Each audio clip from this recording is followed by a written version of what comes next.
po, matindi ho na panluloko ito.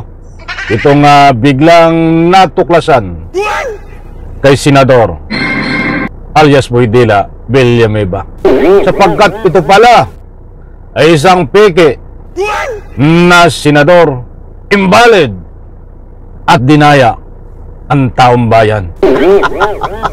Ay talagang matindi ho ito, impostor. Alright, welcome back to my YouTube channel. I'm Andy's Vlog. Mga kaibigan, mainit-init pa, bagong tuklas dito kay alias Boydila Villanueva na peking senador, invalid. Hindi po ito fake news.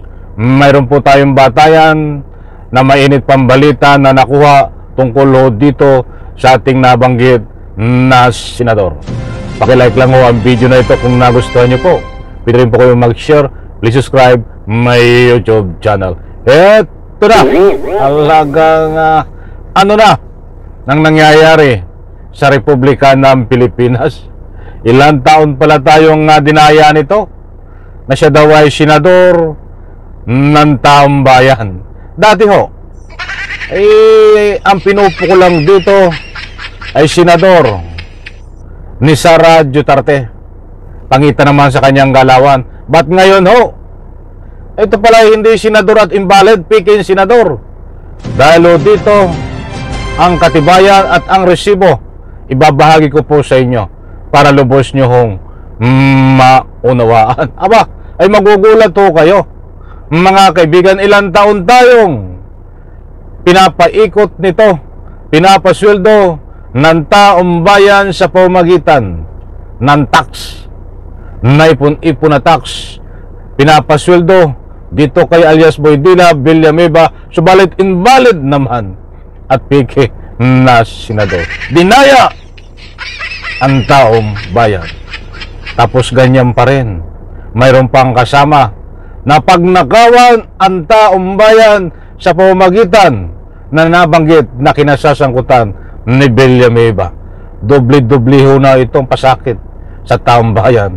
Di ba? Nako, paano na ito? Eto mga kaibigan, shoutout po sa lahat. Alam kong magugulat kayo dito sa matutuklasan na ito. Dinulugan daw ni dating Ombudsman Samuel Martires ang desisyon sa PDAF case si Senator Joel Villanueva. Yan ang bagong pasaring ni Palace Undersecretary Claire Castro. Ang detalye sa exclusive Agenda Weekend Report ni Ivy Reyes.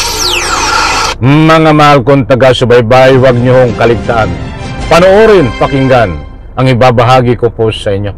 Dito natin matutuklasan sa bandang gitna ng ating tinatalakay ang resibo kung bakit nadaya ang taong bayan, kung bakit invalid at peking senador itong si alias Boydila Villanueva. Pakinggan po muna natin kung ano ang naging dahilan and connection. Ito ho, ibabahagi ko ho sa inyo.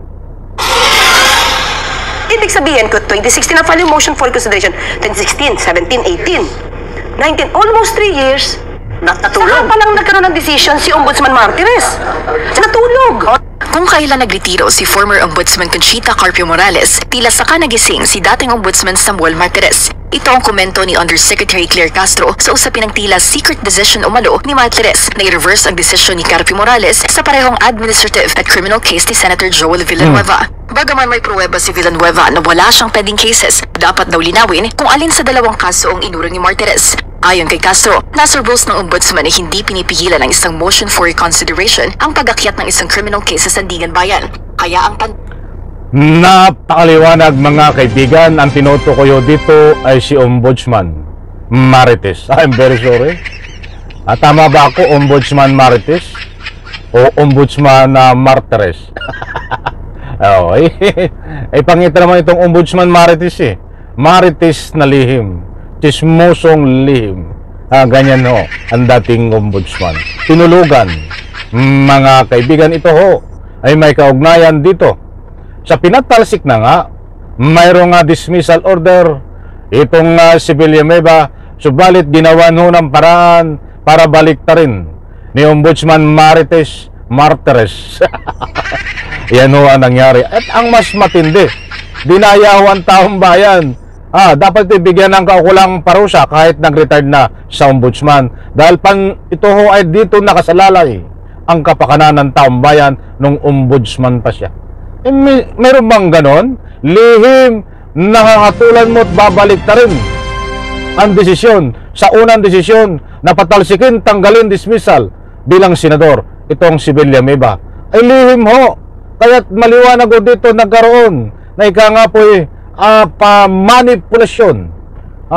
Nagkaroon ng ugnayan o hindi maganda para hindi na mahalata na dinadaya nila ang taong bayan. Ito pa, mga kaibigan. Ng Palace Press Officer, ano ang nangyari sa criminal case ni Villanueva? Hindi sakop ng kapangyarihan ng ombudsman na mag-dismiss ng mga impeachable official gaya ng mga miyembro ng Kongreso. Kaya nasa Senado ang bola kung i-adopt nila ang desisyon ng ombudsman. Dagdag ni Castro, ang administrative case ni Villanueva ang nabanggit ni Ombudsman Boying Remulla at ang nilabas naman ni Villanueva ay ang desisyon sa kanyang criminal case. Nauna nang tumanggi magbigay ng komento si Senate President Tito Soto. Ay medyo magulo yung balita na yun. Tama yung balita. Hindi po, ang ibig sabihin kong magulo, ang magulo ay itong si Alias Dila, Villanueva. Dahil kung ano-ano ang nilalabas na mga dokumento. Abangan po natin yan. Gagawan po natin ng follow-up. At ang bigyan po muna natin ng highlight ay itong Peking Senador. At nandaya, itong nadaya ang taong bayan at invalid itong pagka-senador ni Senador Joel Villanueva. Ipaplas ko sa screen. Nandiyan no, si Ombudsman Martires, Ombudsman Samuel Martires. Nandiyan po si Gordon. Nandiyan, pag itinago mo, dinaya mo ang tao. O ibig sabihin, dinaya ho tayo dahil tinago nito ang hatol kay Villanueva na baliktarin ang unang desisyon nitong pagkakadismiss sa bilang senador itong si Villanueva. Bibilisan ko na ho. Kaya di ako nagsalita. It's not because pinoprotektahan ko na ang taong ito. Kaya hindi ako magsasalita dahil wala akong karapatang sirain ang kanilang future po. Anak ng katakot-takot. Ang galing nitong magpalusot, ano? Hindi ka na makakalusot. Nandiyan po si Gordon. You cannot win a case by cheating the public. Nakalagay sa batas natin, the ombudsman is the protector of the people. But pag itinago mo ang desisyon, dinadaya mo ang tao. Yan po ang sabi ni Gordon. Tama ho. I agree. I salute sa ganung mga desisyon. Babasahin ko ng kaunti ang nilalaman kaugnay sa bahagi na yan buhat sa Pilipinas Today. I think hindi valid yan, sabi ni former Senator Richard Gordon tungkol sa inilihim ni dating Ombudsman Samuel Martires na pagbaligtad sa dismissal order na hinahalinhan ni Conchita Caprio Morales laban kay Senator Joel Villanueva sa kasong malversation dahil sa Priority Development Assistance Fund, PDAP. Maliwanag ho. Public yung sinabi ni Justice Conchita Morales ni dating Ombudsman at Justice ng Supreme Court. Sabi ni Gordon, isang abogado at dating chairman ng Senate Blue Ribbon Committee. In the first place, hindi naman state secret yan. Dagdag ni Gordon, sa mga ganito na may public interest that requires public scrutiny na dapat pag-aralan ng tao, hindi pwedeng itago yan. Tama ho, mga kaibigan.